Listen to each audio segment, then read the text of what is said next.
자, 오늘을 살아가는 현대사회를 가리켜서 소통의 시대라고들 부릅니다. 디지털 네트워크와 미디어 기술의 발달로 정보와 의견 교환이 즉각적으로 이루어지는 이 현대사회를 의미함으로써 이 공간적인 제약 없이 누구나 전 세계와 연결되어 양방향 소통이 가능해진 시대를 일컫는 것이죠. 자, 그러나 이러한 화려한 연결망 속에서도 정작 우리 영혼들이 마주하는 민낯은 어떠합니까? 미국의 저명한 사회학자인 세리 터클이란 분은요, 오늘날 현대인들의 이러한 모순적 상태를 가리켜서 외로워지는 사람들이라고 정의를 내리기도 하였습니다. 연결은 되었지만 외롭다, Connected but Alone이라는 주제로 테드 강연을 진행하면서 모두가 함께 연결되어 있는 것처럼 보이지만 사실은 각자의 모니터와 핸드폰 앞에서 철저히 소외된 채 극심한 외로움과 고립감을 느끼며 살아간다고 하였습니다. 즉, 대화는 넘쳐나지만 마음을 나눌 진짜 이웃은 사라졌으며 소통의 도구는 발달했으나 서로의 영혼을 깊이 있게 이해하는 진짜 소통은 실종된 시대. 즉, 아이러니하게도 사람들은 그 어느 때보다 깊은 불통을 경험하며 살아가고 있다라는 거죠. 기독교 여론조사 기관인 이 바나 그룹의 최근 통계에 따르면요, 이 예수님을 믿지 않는 사람들에게 왜 교회와 기독교인들을 신뢰하지 않고 멀리 하십니까? 라고 질문을 했을 때 가장 압도적인 비율을 차지한 답변 중에 하나는요, 바로 이것이었다고 하죠. 기독교인들은 자신들의 이야기만 할 뿐 정작 세상의 아픔과 우리들의 고단한 삶에는 전혀 관심이 없다. 우리의 말은 들으려고 하지 않고 늘 영적 우월감에 사로잡힌 채 우리들을 판단하고 정죄한다라는 것이었습니다. 여러분, 이러한 통계가 우리들에게 무엇을 말해주고 있습니까? 사랑하는 여러분, 우리에게는요, 온 우주를 구원하고도 남을 예수 그리스도의 생명의 복음이 우리 손안에 있습니다. 믿으십니까? 그렇죠. 세상 그 어떤 가치와도 비교할 수 없는 절대적인 진리가 우리 손에 쥐어져 있다는 것이죠. 그런데 왜 우리들의 전도는 종종 아무런 열매를 맺지 못하고 허공을 치는 메아리가 될 때가 있을까요? 왜 우리들의 간절한 외침은 도리어 믿지 않는 이들에게 거부감을 주고 걸림돌이 되는 경우가 많을까요? 그것은 어쩌면 우리가 복음의 그 고귀한 내용은 간직했으나 그 복음을 전달하는 태도와 그 방법에 있어서 상대방의 처지와 그 눈높이를 맞추지 못하고 내 방식만을 완고하게 고집했기 때문일지도 모릅니다. 여러분, 복음 전파는요, 진리를 상대방의 머리 위에 쏟아붓는 그 일방적인 훈계가 아닙니다. 복음의 본질은 진리이기에 결코 변함은 없어야 하지만 그 본질을 담아서 전달하는 그릇과 불신자들을 향해 다가가는 우리들의 발걸음은 철저히 상대방을 배려하고 존중하는 사랑이어야 한다는 것이죠. 오늘 우리들이 함께 읽은 고린도전서 9장 말씀은요, 기독교 역사상 가장 위대한 전도자였던 사도 바울이 영혼을 구원하기 위해서 어떠한 태도로 사람들에게 다가갔는지를 생생하게 보여주는 일종의 영적 교과서이기도 합니다. 여러분, 이제 우리는 2주 후면은 오랫동안 기도로 품어왔던 전도 대상자들과 또 잃어버린 영혼들을 주님께로 인도하고자 초대하는 최대의 생명잔치, 행복한 사람들의 축제를 앞두고 있습니다. 오늘 선포되는 이 사도 바울의 위대한 고백이 우리들의 그 실제적인 고백이 되어 우리 주변에 잃어버린 영혼들을 어떻게 품고 어떻게 다가가야 할지 구체적으로 깨닫는 은혜와 도전의 시간이 되시기를 주님의 이름으로 축복합니다. 자, 여러분, 먼저 오늘 본문의 배경이 되는 고린도전서 9장 그 전반부를 보게 되면요, 바울은 자신이 사도로서 마땅히 주장하고 또 누릴 수 있는 그 정당한 권리가 무엇인지를 조목조목 논리적으로 변호하고 있습니다. 자, 우리가 계속해서 보아왔듯이 당시 고린도 교회 안에는요, 이 사도 바울의 사도권을 흔들면서 비난하는 그런 대적들이 있었던 것이죠. 자, 그에 대해서 바울은 말하기를 9장 5절을 보시면 바울도 베드로나 다른 사도들처럼 내가 결혼해서 아내를 데리고 다닐 권리가 있었다라고 말을 합니다. 또 그리고 성도들이 드리는 그 헌금으로 사례비를 내가 받고, 즉 재정 지원을 받으면서 사역할 수 있는 정당한 권리가 있었음을 9장 전체에서 몇 번이나 강조하고 있습니다. 신명기 25장 4절에 그 모세의 율법에도 뭐라고 말을 합니까? 곡식을 밟았더는 소의 입에 망을 씌우지 말라고 하죠. 그러니까 논밭을 가는 소의 입에 망을 씌우지 말라고 합니다. 왜요? 일을 하다가 소가 자꾸 음식을 먹는다는 거죠. 내버려 두라는 겁니다. 망을 씌우지 말라는 거죠. 즉 하물며 짐승조차 일한 대가를 누릴 수 있는데, 하나님의 밭을 경작하는 이 사역자가 영적인 것을 뿌리고 육적인 것을 거두는 것은 과도한 요구가 아니라는 것이죠. 일하는 자가 합당한 대가를 얻는 것은 구약의 율법과 신약의 상식 모두가 강력하게 지지하는 당연한 원리였던 것입니다. 그런데 바울은 어떻게 합니까? 이 지극히 상식적이고 합당한 권리를 조목조목 입증한 이후 12절에 가서 세상의 계산법을 완전히 뒤엎는 폭탄 선언을 던지게 되죠. 그러나 우리가 이 권리를 쓰지 아니하고 범사에 참는 것은 그리스도의 복음에 아무 장애가 없게 하려 함이로다 라고 말을 합니다. 즉 바울은요, 자신이 마땅히 주장할 수 있고 또 누려야만 했던 모든 재정적인 또 육체적인 권리들을 스스로 내려놓았다는 것이죠. 심지어 어떻게 살았습니까? 밤낮으로 텐트를 만드는 육체적인 노동을 했습니다. 즉 자비랑 선교를 병행하면서 극심한 피로 속에서 사역을 했다라는 것이죠. 그럼 바울은 빌립보를 보십시오. 그곳에서는 정당한 사례를 받았습니다. 재정적 지원을 충분히 받으면서 사역을 했다라는 것이죠. 그런데 고린도에 와서는, 이 도시에 와서는 정당한 그 권리를 누리지 않겠다는 거예요. 왜 그렇습니까? 왜 바울은 피곤하고 어찌 보면 이 억울한 길을 스스로 자처했을까요?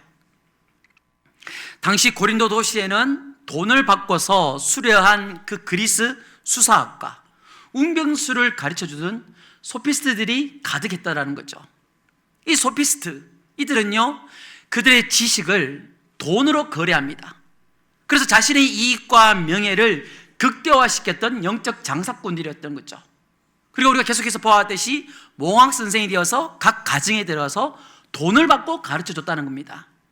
그러니까 이 바울은 행여나 자신이 사역의 대가로 이 사례비를 받는 모습을 고린도 시민들이 보고서는 어라 뭐야, 바울 저 사람도 결국엔 이 소피스트들처럼 종교를 이용해서 자기 배를 채우는 장사꾼이구나 라면서 오해할까봐, 그래서 바울은 염려를 했다라는 거죠.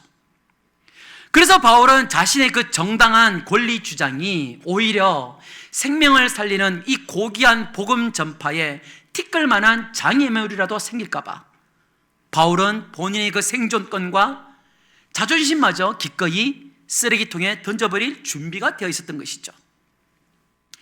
사랑하는 여러분, 물론 우리들의 신앙, 개혁신학의 가장 위대하고 아름다운 토대 중에 하나는요, 그리스도인의 참된 자유를 선포하는 것입니다. 즉 우리들은 율법의 얽매임에서 벗어나 진리 안에서 참된 자유를 누리며 살아갑니다. 우리들은요, 율법의 두려움, 정죄함, 사망의 쇠사슬에서 완전히 벗어나 예수 그리스도 안에서 최고의 자유와 해방을 누리는 그리스도인이라는 것이죠. 그러나 여러분, 기독교 강요에서 칼빈이 말했던 것처럼 우리 그리스도인들의 자유는요, 결코 우리 이기적인 방종이나 내 권리를 마음껏 휘두르는 무기가 아니라 언제나 어떻게 해야 된다고요? 연약한 형제를 향한 사랑과 교회의 덕을 세우는 일에 종속되어야 한다는 것을 우리는 명심해야 된다는 것이죠. 그러니까 여러분, 우리가 가지고 있는 자유는 나의 이익을 위해서 사용할 수 있는 게 아니에요. 내가 하는 말, 내가 하는 마음가짐, 행동 하나 내 마음대로 해서 되는 게 아니라는 겁니다. 주님께서 우리에게 주신 이 자유와 권리는 연약한 형제 자매들을 위해서, 공동체를 위해서 쓰임받아야 된다는 것이죠. 즉 바울은요, 바로 이 위대한 자유의 비밀을 온몸으로 살아냈던 진짜 자유인이었던 것이죠. 그는 예수 그리스도 안에서 무엇이든지 할 수 있고 누릴 수 있는 최고의 자유를 가졌으나 어떻게 합니까? 죽어가는 그 영혼들을 살리기 위해서 자신이 가지고 있는 그 값비싼 자유를 기꺼이 반납하고 스스로 모든 사람들의 종이 되는 거룩한 사랑의 길을 선택했다라는 것이죠. 여러분, 사도 바울은요, 단순히 이처럼 권리를 포기하는 소극적 태도에 그치지 않고 복음을 전파하기 위해서, 자신을 통하여 예수 그리스도를 증거하기 위해서 철저히 상대방의 그 눈높이에 자신을 맞추었습니다. 어떻게 했습니까? 그 고린도 시민들의 독특한 문화와 그 정서, 그들이 그 배워온 수준과 자라온 배경에 철저히 자신을 맞춰가는 능동적이고 적극적인 사랑의 모습을 보여줬다는 것이죠. 이것이 바로 여러분, 오늘 본문이 선포하고 있는 전도의 핵심인 것입니다. 여러분, 우리나라도 그랬습니다. 수많은 선교사들이 우리나라에 와서 그 조선 땅에 복음을 전할 때에 그 조선인들에게 눈을 맞추어서 살았다는 것이죠. 얼마나 힘들었겠습니까? 많은 서방 열강들이 미개한 민족이라고 말을 했는데 그 미개한 민족들에게 와서 눈을 맞추며 살았다는 것이죠. 여러분, 20절을 보십시오. 유대인들에게 내가 유대인과 같이 된 것은 유대인들을 얻고자 함이요 라고 말합니다. 자, 바울이 무슨 말합니까? 즉 평생을 철저한 유대주의자로 살아온 이 바울은요, 예수 그리스도를 만난 후 구원을 얻기 위해서 이 유대교의 율법을 지킬 필요가 전혀 없다는 것을 뼈저리게 깨닫게 되죠. 자, 그럼에도 불구하고 바울은 유대인들에게 다가갈 때는 어떻게 했다고요? 복음의 본질은 결코 타협하지 않으면서도 그들의 문화와 그들의 관습을 존중해 줬다는 거죠. 가장 대표적인 사건을 우리는 사도행전 16장에서 볼 수 있죠.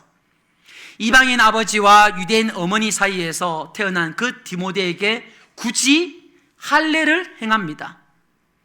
여러분, 바울은 갈라디아서 곳곳을 보시면 구원을 얻기 위해서 할례를 받아야 된다고 주장하는 그 거짓 교사들을 향해서 무엇라고 질책합니까? 너희들에게 저주가 있을지어다라고 신랄하게 비판하였던 진리의 사도였습니다. 그러한 그가 왜 디모데에게 할례를 행했느냐? 할례를 받아야만 구원을 얻기 때문이 아니죠. 즉 유대인 사회 그 한가운데로 들어가서 예수 그리스도의 복음을 전파할 때에 불필요한 문화적 마찰과 이 불통의 장벽을 최소화하기 위한 선교적 배려이며 눈높이 맞춤이었다는 것이죠. 즉 본질인 이 복음의 진리는 목숨을 걸고 사수를 하되 이 비본질적인 문화들이 얼마나 많이 있습니까? 그 비본질적인 문화와 관습에 대해서는 상대방을 위해서 무한히 양보해 줬다라는 것이죠. 그러니까 여러분, 우리가 비본질적인 것은 목숨 걸 필요가 없다라는 거예요. 이어서 21절을 볼까요? 율법 없는 자에게는 내가 율법 없는 자와 같이 된 것은 율법 없는 자들을 얻고자 함이라 라고 말씀합니다. 자, 여기서 율법 없는 자들이 누구입니까? 율법을 전혀 알지 못하고 살아온 헬라인들과 이방인들을 일컫는 말이죠. 자, 바울은 이 헬라인들과 이방인들, 그러니까 이방 지역에 가서 복음을 전할 때는 또 어떻게 했다고요?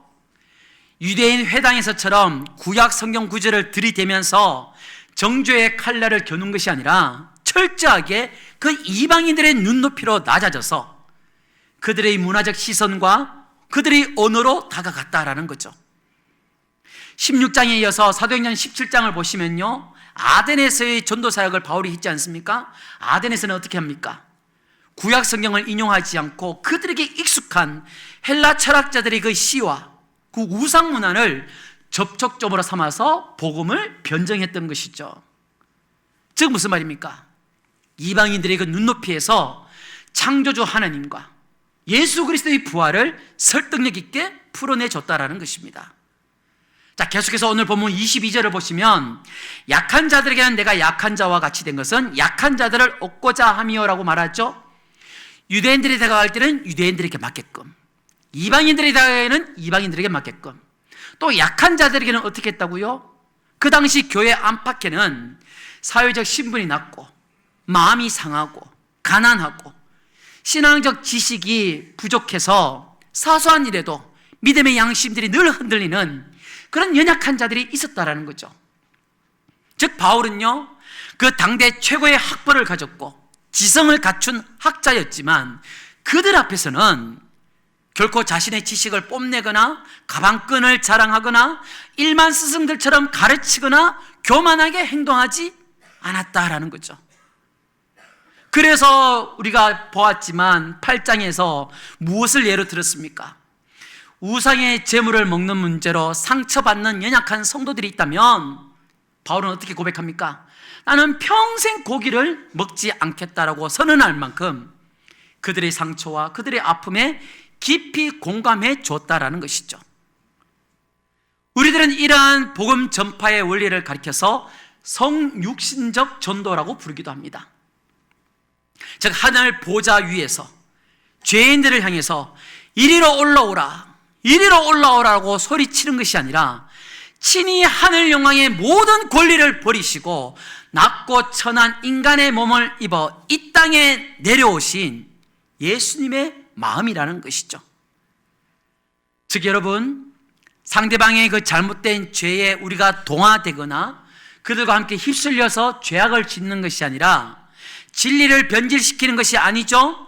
상대방의 마음문을 열 수 있도록, 그들이 복음을 받아들일 수 있도록 우리의 고집이나 우리의 그 자존심 따위는 완전히 비워내고 그들의 눈높이로 내려가야 되는 것이 바로 복음 전파라는 것입니다. 자, 그렇다면 여러분, 바울은 왜 이렇게 고단하고 힘들게 살았을까요?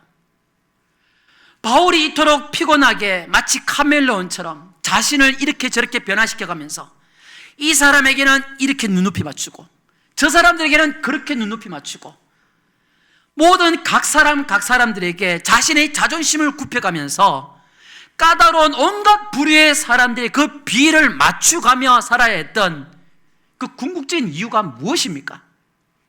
우리 23절 말씀을 함께 읽어보겠습니다. 내가 복음을 위하여 모든 것을 행함은 복음에 참여하고자 함이라. 아멘. 복음에 참여한다. 복음에 참여한다는 게 무슨 말입니까? 단순히 겨우 구원받아서 턱걸이 수준으로 천국에 들어가는 것을 지금 말하는 게 아니죠. 여러분, 복음에 참여한다, 헬라어 원어적 의미는요, 복음이 가지고 있는 그 영광스러운 능력에 내가 동참하면서 복음을 위해서 눈물을 흘리고 자신을 깨트려 헌신한 자들에게 주어지는 하나님 나라의 그 상급을 함께 소유하는 것, 그것이 바로 복음에 참여한다라는 말인 것이죠. 즉 바울은요, 이 땅에서 사역하다가 훗날 모든 생을 마치고 주님 앞에 서는 그날에 자신이 눈물로 복음의 씨를 뿌리며 전도한 영혼들이 있지 않겠습니까? 그들과 함께 하나님 나라에서 누리게 될 그 영광과 상급을 소망의 눈으로 바라보았다라는 것이죠. 그렇습니다, 여러분. 바울은요, 이 땅에서 잠시 누릴 육신적인 편안함과 그 권리를 포기하는 대신에 영원한 천국에서 주님께서 씌워주실 그 의의 면류관을 소망했다라는 것입니다. 사랑하는 여러분, 우리들이 전도 대상자를 작정하고 또 기도하면서 그들에게 복음을 전하지만 어떻습니까? 복음을 전할 때마다 그들이 잘 받아들이던가요? 때로는 자존심이 참 상할 때가 많지 않습니까? 말이 나와서 그런데 저는 지난주, 지지난주 2주 동안 우리 교회 성도님들이 전도 대상자를 작정하자 그러면은 우리 출석하는 성도님들에 걸맞게 한 사람이 한 명씩만 작정해도 저는 1000명은 나올 줄 알았어요.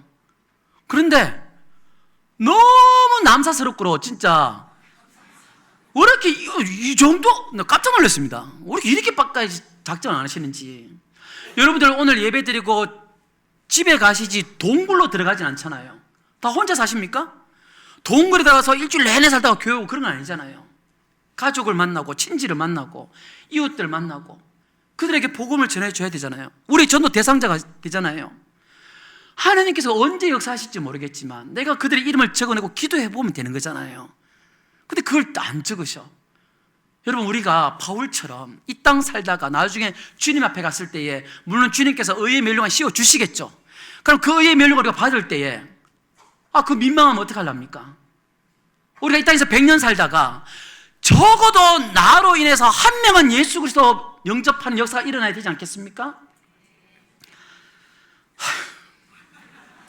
금요일마다 우리 교회 강사분들이 오시잖아요. 그분들이 이렇게 말하더라고요.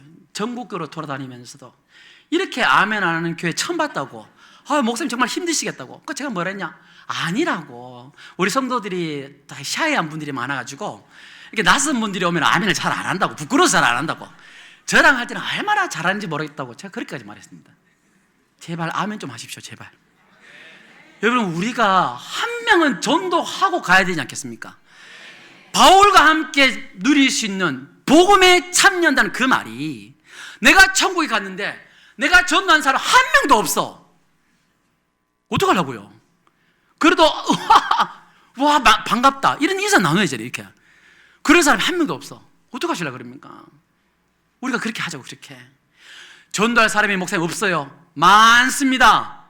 우리 교회가 이 땅에 세운 지 20년 됐잖아요. 용본식 사장님, 여러분 전도하십니까? 우리 교회 바로 옆에 있는 카센터 사장님, 문방구 아저씨, 아줌마, 여러분, 우리가 전도할 때마다 부딪히고 감정 상할 때 많잖아요. 복음 전해서 예수님 믿게 만들어버리죠. 그러면 우리가 복음 전하기 쉽지 않겠습니까? 그분들 우리가 작정하자고. 작정. 우리끼리 얘기입니다. 또 가서 목사님이 당신이 먹어봐 이렇게 말하지 말고, 우리끼리니까. 우리끼리 우리가 그분들을 위해서 전도 대상을 삼아야죠. 품어야죠. 우리 성남시에 고등학교가, 중학교가, 초등학교 몇 개인데요. 그걸 불러가면서 기도해야죠. 관공서가 몇 개인데요. 경찰서, 소방서가 몇 개인데요. 그 가운데 한 명이라도 예수 만날 수 있지 않겠습니까? 그러면은 성남시 소방서 이렇게 적어도 되는데, 우리가 그렇게 작정하면서 기도해야 되는데 기도를 너무 안 하셔요, 여러분. 자, 물론 우리가 복음을 전하다 보면 비상할 때 있습니다. 그렇죠? 정말 내가 참아가면서 가족들에게, 직장 동료들에게 정말 맞춰가면서, 내 시간 쪼개가면서, 감수해가면서 내가 손해보는 게 얼마나 많은데, 그렇게까지 하면서 다가감에도 불구하고 얼마나 조롱받고 놀림받을 때 많습니까? 무시받을 때 있잖아요. 쉽지 않죠. 참 힘든 일입니다. 그러나 여러분, 우리들이 끝까지 이 거룩한 허비를 하면서 이렇게 살아갈 수 있는 이유는요, 장차 우리 주님께서 우리를 바라보시며 착하고 충성된 종이라고 말씀하시며 안아주실 그 상급의 날을 우리가 믿기 때문인 것이죠. 그래서 여러분, 우리가 읽지는 않았지만 오늘 본문 뒷구절을 보시면 24절에 어떤 단어가 나옵니까? 운동장이라는 단어가 나오죠. 여러분, 이 운동장은요, 공터를 의미하는 게 아니에요. 올림픽 스타디움 같은 큰 경기장입니다. 자, 그 당시 헬라 세계에서는 올림픽을 포함한 국제대회가 굵직굵직하게 열렸습니다. 고린도 도시에서는요, 매 2년마다 이스티미안이라는 경기가 열렸는데, 경마, 격투기, 레슬링, 권투 이런 것들이 열리는 거죠. 자, 이 경기에 참가하는 선수들은 모두가 금메달 1등상을 받기 위해서 피나는 노력을 합니다. 요즘은 어떻습니까? 2등도 상 주고 3등도 상 주죠. 근데 고대 경기에서는 오직 1등한 사람에게만 상을 줍니다. 그래서 이 선수들은 이 상을 받기 위해서 25절에 보니까 무엇을 한다고요? 이기기를 다투는 자마다 모든 일에 뭘 한다고요? 절제를 했다는 거죠. 절제. 당연하지 않습니까? 우리나라도 여러분 국가대표 보십시오. 국가대표가 되면 선수촌에 들어가야 됩니다. 거기서 훈련받고 열심히 뛰어야 되죠. 근데 그들이 좀 자유를 누리고 싶다고, 밖에 있는 통닭 먹고 싶다고, 거기서 나오면 어떻게 됩니까? 뉴스에까지 나옵니다. 그 사람이 이름까지 덜먹이죠. 온 국민이 알 정도로. 왜? 국가대표니까 절제해야 된다는 거죠. 헌신을 해야 되는 거죠. 희생도 해야 됩니다. 운동선수가 승리를 하기 위해서는 체력을 길러야 되고요, 체중 조절도 해야 되죠. 마음대로 쉬지 못합니다. 절제할 게 너무너무 많습니다. 피땀 흘리며 훈련을 하면서 절제를 하는 이유는 오직 그 승리의 면류관을 따기 위해서. 여러분, 그 당시 승리 면류관은 월계수 입등으로 만들었어요. 무슨 말입니까? 시간이 지나면 다 자연스럽게 시들고 썩기 마련이라는 거죠. 그러나 그 썩게 될 면류관이라 할지라도 운동선수들은 그 썩을 면류관도 한 번이라도 써보고자 피나는 훈련을 했는데, 음식과 생활 등 모든 것들을 절제하면서 살았는데, 근데 우리 믿음의 경주를 하는 우리 영도교회 성도들은 어떻습니까? 우리에게는 영원히 썩지 않을 면류관이 준비되어져 있잖아요. 안 받으실 겁니까? 천국 가서? 그 면류관이 준비되어 있잖아요. 그 면류관을 쓰기 위해서는 우리들은요, 절제의 삶을 살아가야 된다는 거죠. 여러분, 절제라는 것은 내가 늘 하던 것을 좀 참는 게 절제이기도 하지만 늘 안 하던 것을 하는 게 여러분 절제이기도 합니다. 그게 여러분 다른 말로 섬김이라고 말을 하죠. 그래서 27절을 보면은 내가 내 몸을 쳐서 복종시킨다고 말을 합니다. 내 몸을 쳐서 복종시킨다. 승리를 하기 위해서 내가 내 온몸을 던진다는 거죠. 여러분, 이 말을 원어 그대로 살려서 번역을 하면요, 눈 아래 얼굴을 가격한다는 거예요. 내가 내 눈 아래 얼굴, 눈 아래가 얼마나 연약한 살입니까? 이걸 가격한다는 거죠. 무슨 말입니까? 정신 차리라는 거예요.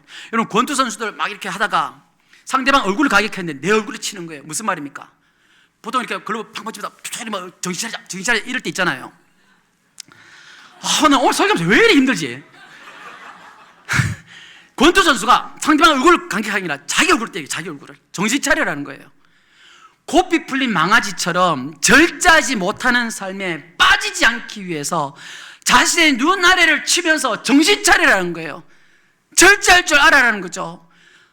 너에게 자유가 주어졌다고 해서 마음대로 말하고 마음대로 행동하고 네가 돈을 가지고 있다 해서 그 돈을 너 마음대로 쓰는 것이 아니라 연약한 지체들을 위해서, 복음을 위해서 그 자유를 누리라는 거예요. 정신 차리라는 거예요. 사랑하는 여러분, 오늘 말씀을 기억하면서 우리의 삶을 돌아봐야 되지 않겠습니까? 우리들의 마음속에는 전도하고 싶은 그 전도 대상자들이 다 있잖아요. 사랑하는 가족이나 이웃이나 직장 동료들 다 있죠. 우리들이 그들에게 그토록 열심히 교회 가자면서 교회 자랑도 하고 밥도 사주고 하는데 왜 열매가 없습니까? 어쩌면 우리들은요, 그들의 결핍이나 말 못할 상처에는 관심을 두지 않은 채 내가 하고 싶은 종교적인 잔소리만, 또 내가 원하는 방식대로만 주려고 급급했는지는 모릅니다. 교회에 오래 다니다 보니까요, 우리 안에 굳어져 있는 거룩한 습관이나 그 종교적인 언어들, 나도 알게 모르게 배어있는 그 영적 우월감들이 도리어 불신자들에게 큰 장벽이 될 수 있다는 것이죠. 여러분, 결혼하기 전에 사랑하는 남편, 아내에게 어떤 말을 주고 합니까? 결혼하자 이래서 하는 거 아니잖아요. 보통 이게 막 달달한 말들 막 던지잖아요. 자기는 내가 더 좋은 사람이 되고 싶게 만들어요, 이런 말 하면서 막 달콤한 말들 막 던지고 받고 하면서, 그러면서 결혼하지 않습니까? 어떻게든지 이 자매를 내가 꼬드겨 보려고, 어떻게든 저 오빠의 마음을 사로잡으려고 이런 말 저런 말 다 하잖아요. 여러분, 전도가 바로 그런 거란 거죠. 나를 만난 세상 사람들이 저 사람이 믿는 예수님이라면 나도 한번 믿어보고 싶다, 나도 저렇게 한번 선하고 행복하게 한번 살아가 보고 싶다라는 그런 마음이 들게 해줘야 된다는 거죠. 그러기 위해서는요, 우리의 고집이나 우리의 습관이나 우리의 잘못되어 있는 그런 배에 있는 모습들을 좀 꺾으셔야 돼요. 굽히셔야 됩니다. 제가요, 저 자진 납세했습니다. 제가 교만 안 취할까봐. 제가 용무시에 가서 제가 밥을 먹을 때 어떻게 하는 줄 아십니까? 처음에는 그분이 저를 목사인 줄 몰랐죠. 그리고 난 뒤에 목사인 줄 알게 된 다음에 또 더 친하게 지냈습니다. 처음부터 지금까지 저는 어떻게 하느냐, 거기 가면 라면이나 김밥 먹겠죠? 그럼 먹고 나면은 보통 잘 먹었습니다 하고 두고 가잖아요. 저는 그렇게 안 했어요. 처음부터 라면이나 김밥 먹고 나면은 그 반찬 그릇 담고 숟가락 젓가락 담고 한번 싹 닦아주고 그것을 씻기는 데까지 갖다 주면서 잘 먹었습니다 하고 옵니다. 여러분, 상대방이 감동을 받으려면 이렇게까지 할 정도를 해야지 상대방이 감동받잖아요. 그러면 그 사람이 어라? 저 사람이 뭐지? 저 사람이 뭘까? 예수 믿고 그러면 예수가 뭘까? 관심을 가지지 않겠습니까? 세상 사람들과 똑같이 살면서 예수 믿으라, 교회 가자, 뭐하러 교회 오겠습니까? 뭐하러 예수 믿겠습니까? 우리가 그렇게 하자는 거죠. 그렇게 우리 교회 바로 옆에 있는 카센터, 여기 성남시에 카센터가 얼마나 많은데요. 포인트 주는 데도 얼마나 많은데요. 굳이 제가 저기 왜 갑니까? 가서 말하는 거죠. 제가 이 교회에 근무를 가르치면서 이 교회 목사입니다. 물어봤나? 이 교회 목사입니다. 그러냐고. 혹시 우리 교회가 사장님에게 뭐 피해를 주는 게 없냐고. 없대요. 그럼 감사하다고. 교회 놀러 오라고. 그래도 친하게 지내고. 저희 집에 뭐 공책 없고 가위 없겠습니까? 문고사 가는 거죠. 가서 친하게 지내면서 혹시나 우리가 복음 전하는데 뭐 방해 되는 거 없냐? 있다. 그럼 미안하다. 그러면서 우리 뭐 해주면 좋겠냐? 그러면서 우리 교회 건물 주위에 있는 사람들 싹 다, 우리끼리 얘기입니다. 싹 다 예수 믿게 만들면 우리가 얼마나 이 대하 초등학교 복음 전할 때 얼마나 편하겠습니까? 복음 들고 나가면 신고 들어오고 경찰 오고 붕어빵 팔지 마라 그러고 뭐 엄한 얘기 다 하고. 우리가 복음은 전해줬는데 그들 가운데 우리가 굽힌 게 없는 거예요. 우리가 숙인 게 없는 거예요. 우리가 낮아진 게 없는 거죠. 너희들이 믿는 예수는 내가 좋은 줄 알겠는데 너희는 이제 이렇게 말하면 우리가 할 말이 없는 거예요. 그래서 우리 고집을 꺾어야 돼요. 우리 생각 꺾어야 되고, 좀 더럽고 치사해도 아내랑 친척이 안 믿으면 좀 가자고, 미안하다고 빌기도 하고 밥도 사주고. 왜 그렇게 합니까? 복음을 위해서 그런 거죠. 복음을 위해서. 상대방이 불교 신자입니까? 덮어놓고 우상 숭배라고 여러분 정죄하기 전에 그들이 왜 그토록 그 높은 산까지 올라가서 비는지, 그들이 그 불안하고 텅 빈 마음을 공감해줘야죠. 공감해줘야죠. 제가 1부, 2부에 때는 제가 말씀을 못 드렸는데, 제가 3부 때 계단 올라오면서 그래 하면서 또 생각나는 게 뭐냐면, 우리 그 교회 바로 옆에 신령한 분 모시고 가는 분 있잖아요. 뭐 호랑이라고 막 있잖아요. 그분이 연락이 왔어요. 무작정 그냥 들어오지 말라는 거지. 전도지 들고. 그러니까 여러분, 그게 소위 우리 종교인의 업체에서 무슨 말입니까? 상도의 길이 있잖아요. 상도가. 저분에게 복음 전하려면은 친해야죠. 일단은 관계도 안 가지고 문 부락 열고 나서 믿으라 그러면은, 여러분 같으면은 알라 믿는 사람들이 불교 믿는 사람 우리 교회 와서 부락 그렇게 하면 믿겠습니까? 똑같은 거죠. 일단 친해지고 관계 가지고, 당신이 그 신령한 분 모시고 다니는 것보다 우리가 더 은혜롭다 이걸 보여주면은 오지 말아 해도 오죠. 어떤 장로님이 우리가 오늘 3부에 마치고 전도하러 나가잖아요. 장로님께서 저에게 부탁을 하셨어요. 목사님, 자기가 전도를 하다가 무당을 만났대요. 할렐루야 하지 않습니까? 이 장로님이 무당 보면 무서워야 될 텐데 무당을 만났다고. 잘했다고 어떻게 할까요? 오늘 목사님 붙여달래요. 붙여줄게요. 가서 복음 전한대요.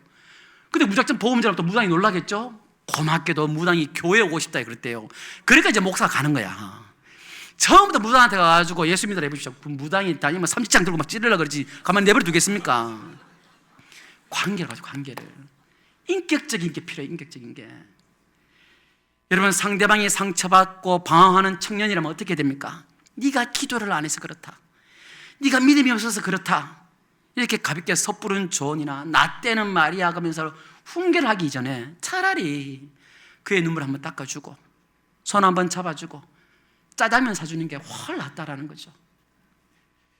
여러분, 내 정서에 좀 거슬린다 할지라도 좀 참아주시고, 상대가 좋아하고 관심 가지는 것에 귀를 기울여 주는 것, 그것이 여러분 바울이 말하고 있는 여러 사람에게 여러 모습이 되는 위대한 사랑이라는 것이죠. 이 마음이 누구에게 온 것입니까? 예수님에게서 왔잖아요. 예수님에게. 하나님이 우리가 죄 짓는 거 속상하면 그냥 다 싹 다 그냥 멸절시키면 되죠. 그리고 새롭게 창조하면 되잖아요. 굳이 왜 예수님을 이 땅에 보내셔가지고 그냥 예수 믿으라면 되지, 굳이 또 왜 십자가까지 매달아가지고 왜 그랬겠습니까? 우리에게 눈높이. 우리가 하늘에서 내다보면 개미가 요만큼밖에 안 보이는 것처럼 우리가 그런 존재인데, 주님께서 우리에게 눈높이 맞춰주려고 그렇게 아둥바둥 내려오셔가지고 고난당하시고 사랑 베풀어 주셨는데, 우리가 전도 대상자들에게 어떻게 다가가는지 우리의 모습을 돌아봐야 된다는 거죠. 자, 2주 후면은 우리 교회에서 오랜 시간 동안 기도로서 준비해온 행복한 사람들의 축제가 열리겠죠. 전 성도들이 기도하면서 마음에 품은 그 전도 대상자들을 초대하는 가장 기쁘고 영광스러운 날입니다. 여러분, 이 축제를 위해서 우리가 오늘 말씀을 거울 삼아 어떻게 준비해야 되겠습니까? 간략하게 말씀드린데요, 첫 번째로 여러분, 기도하시기 바랍니다. 기도를 하더라도 무작정 그냥 기도하지 마시고 기도의 눈높이를 맞추는 지혜를 구하시기 바랍니다. 하나님, 내가 그 영혼의 눈높이에 맞춰서 복음을 전할 수 있도록 나에게 입술을 달라고, 나에게 행동을 달라고, 적절한 타이밍도 달라고 여러분 기도하시기 바랍니다. 여러분, 우리는 영적 군사이지 않습니까? 기도하셔야죠. 영혼을 구원하고 믿음의 여정에서 승리하기 위해서 내 몸을 쳐서, 내 눈알에 살을 쳐서 절제하면서 우리가 나아가야 되지 않겠습니까? 우리 영적 군사잖아요. 제가 여러분 민방위 훈련 처음 받으러 갔을 때에, 민방위 훈련 여러분 남자분들은 다 아시잖아요. 어디서 합니까? 시민회관과 같은 큰 홀에서 300명, 400명 모아놓고 그렇게 민방위 훈련하지 않습니까? 제가 처음 갔는데요, 거기에 가니까 유명한 분들이 오셔서 교육을 해요. 민방위 훈련 교육을 시키는데 한두 명 빼고 모든 사람들이 다 자요. 아침 9시부터 한 4시간 동안 교육을 하는데 앞에 강사로 누가 왔든지 상관없이 다 잡니다. 국회의원이 오든 시장이 오든 제가 속으로 대통령이 오든 이분들은 다 잘 거다. 다 잡니다. 그리고 쉬는 시간에 잠시 나가서 담배 피고 들어와서 또 잡니다. 이게 왜 하나 싶을 정도로 다 잡니다. 여러분, 우리 민방위 훈련 받는 자들이 아니잖아요. 성경에서 말씀하셨잖아요. 우리는 영적 군사들입니다. 군사들. 여러분, 우리가 영적 군사란 말은 무슨 말입니까? 우리가 살아가는 이 땅이 영적 전쟁이라는 거죠. 특히 우리가 복음을 전할 때는 정말 영적 전쟁이지 않습니까? 가만히 맨입으로 예수 믿는다, 그건 진짜 주님께서 놀랍게 역사하신 것이죠. 그렇다면 여러분, 우리가 기도로서 준비해야 되겠죠. 기도로 쌓고, 그리고 우리에게 지혜를 달라고 구하시고, 정말 조심스럽게 다가가서 인격적인 관계를 맺으면서 내가 믿고 있는 이 기쁨을 네가 너에게 나누고 싶다고 그렇게 다가가야 되지 않겠습니까? 기도하시기 바랍니다. 우리가 기도하면 주께서 일하시고 기적을 나타내시리라 믿습니다. 둘째로는요, 구체적으로 여러분들이 포기할 것은 포기하시고 양보할 것은 좀 양보하시기 바랍니다. 예를 들어서 불신 남편, 불신 아내를 교회에 데려오려면 어떻게 됩니까? 좀 남편이 좋아하는 음식도 좀 만들어 주시고, 자녀들만 좋아하는 떡볶이, 햄 이런 거 많이 하지 마시고 남편이 좋아하는 음식도 좀 만들어 주시고, 또 아내가 뭐 좋아하는 꽃도 좀 사주고 예쁜 옷도 한 벌 사주고, 아이고 안 예쁘다 예쁘다 좀 얘기도 해주시고, 우리 남편 짱짱도 해주시고, 그렇게 해서 남편이 교회라도 오게끔, 믿음은 들음에서 난다고 했는데 뭐 듣게라도 해줘야 되지 않겠습니까? 여러분, 제가 생수의 강이라는 그 전국 수련회를 할 때인데요, 이 아내가 남편을 수련회에 보냈어요. 그래서 자기 남편이 좀 은혜 받았으면 좋겠다고 남편들은 이곳에 모여서 막 집회를 하고 있는데 옆에 공간에 아내가 와요. 왜 옵니까? 근데 와가지고 이 아내가 남편이 자고 있을 때 그 신발을 가슴에 품고 기도합니다. 그 신발이 뭐라고? 자기 남편 하나님 은혜 받게 해달라고. 남편이 나타나면 또 그러니까, 그래서 남편 신발 품에 안고 그렇게 기도를 하더라는 거죠. 우리가 신발은 품에 못 안더라도 우리 남편이 예수 만난다면, 우리 아내가 예수 만난다면 내 혈기 좀 한번 내려놓고 그거 좀 섬겨주고, 당연한 것 아니겠습니까? 내 시간을 쪼개서 이웃의 수고를 들어주고, 그런 여러분 작은 권리 포기가 그들의 굳은 마음을 여는 은혜의 열쇠가 될 것입니다.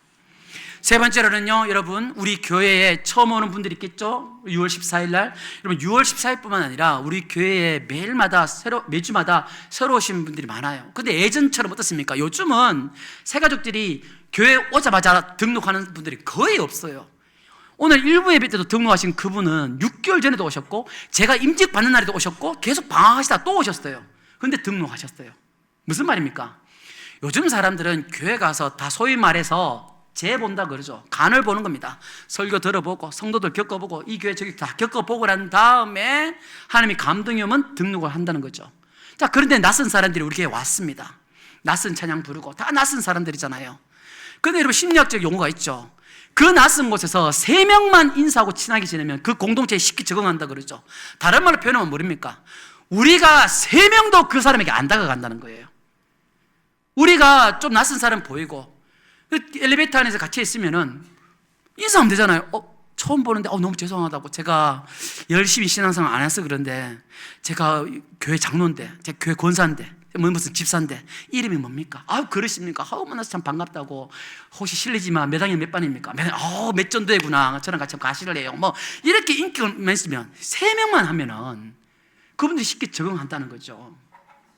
그러니까 여러분, 먼저 다가가십시오. 다가오기만을 바라지 마시고, 아무도 안 다가옵니다. 그러면 먼저 다가가셔서 품어주시고, 엘리베이터나 국수 먹을 때나 화장실에서 먼저 좀 양보도 해주시고, 엘리베이터 탔을 때 누구 흉 보는 거 좀 제발 좀 하지 마시고, 예배 마치고 집에 들어가는 그 교회 버스 타고 갈 때도 그 버스 안에서도 제발 좀 흉 좀 보지 마시고, 제발 좋은 소리, 아름다운 소리 좀 얘기하면서 우리가 그들을 위해서요, 한 번만 굽히고 한 번만 꺾이면 천국 백성 잔치가 열려진다면 여러분 할렐루야 아니겠습니까? 내가 한 번만 그렇게 한다고 함으로써 천국 백성 잔치가 열려진다면 할렐루야 할렐루야죠. 여러분 말씀을 정리해보면요, 세상에는 참으로 의미 있고 가치 있는 일들이 참 가득하지만 복음을 전하는 일, 영혼을 살리는 일은 이 세상 그 어떤 사역보다 하나님께서 가장 기뻐하시는 일임을 믿으시기를 주님의 이름으로 축복합니다. 여러분, 잃어버린 양 한 마리를 찾았을 때에, 그 양 한 마리를 찾았을 때 잔치를 베푸시는 분이 우리 하나님 아버지라는 것이죠. 사랑하는 여러분, 우리들은 구원받은 하나님의 자녀입니다. 구원의 은혜를 아는 자라면 마땅히 내 유익보다, 내 권리보다, 때로는 내 자존심, 내 명예보다 복음을 우선시해야 된다는 거죠. 나보다 예수님을 우선시해야 된다는 거죠. 예수님께서 나 같은 죄인을 살리시려고 십자가에서 예수님이 하늘의 모든 권리를 포기하시고 이 땅에 내려오셨듯이, 바울이 한 영혼은 한 영혼을 얻기 위해서 기꺼이 모든 사람의 종이 되었듯이, 이제는 우리들이요 바로 영혼을 구원하는 바보 아닌 바보로 살아야 할 때인 줄 믿습니다. 다가오는 이 행복한 사람들의 축제를 위해서 나의 작은 권리 포기와 낮아짐과 섬김을 발판으로 삼아 수많은 영혼들이 주님께로 돌아오는 기적이 일어나기를 소망합니다. 그래서 우리 모두가 복음에 참여하는 자가 되어서 장차 하늘에 빛나는 면류관을 우리 모두가 함께 받아 누리시는 귀하고 복된 성도들 되시기를 살아계신 예수님의 이름으로 기도합니다.